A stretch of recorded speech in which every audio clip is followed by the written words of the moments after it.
সুরজ না এ বন্ধের মাঝে একলা একলা বই রয়েছে কে রে দেখিস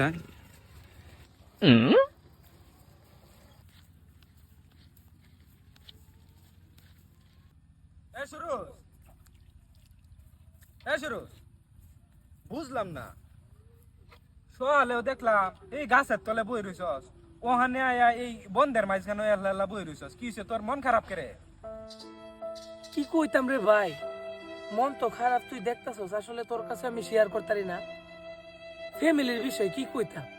এই যে একটা কথা কইছিস না এটা আসলে খারাপ লাগছে। তুই আমার বন্ধু মানুষ, তুই আমার কাছে কইতে না কার কাছে কইবি, খুললা কো বিষয়টা বুঝি আমি। কি খুইলা কইতাম রে ভাই, সারাদিন দোয়ানদারি করি, কইরা যখন বাড়িতে আই আওয়ার পরে মা মিলে না বউয়ের লগে, বউ মিলে না মার লগে, ইটা দেখলে রে ভাই কিছু ভাল লাগে? মানে ই কয়টা দিন ধরে দিব না আমি একটা অশান্তির মধ্যে রে ভাই। এরা মুখ আন্দার করে রাখে, বউ মুখ আন্দার করে, মাও মুখ আন্দার করে দেয়, তা আমার ভালো লাগে? এর লাগে আলগার মধ্যে আয় বই থাকে, কিচ্ছু ভাল লাগে না।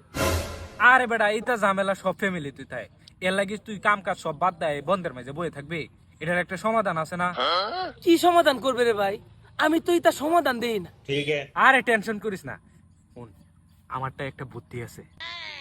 বুদ্ধি আছে ভাই? তুই এই বুদ্ধিটা আমার দেশ না, আমার উপকার হবে ভাই, আমি খুব অশান্তিতে আছি। কাছে এখন তোর বাপের একটা বেহরাই দে আর তুই একটা বেহরিলা, দুইজনে আলাদা সংসার কর।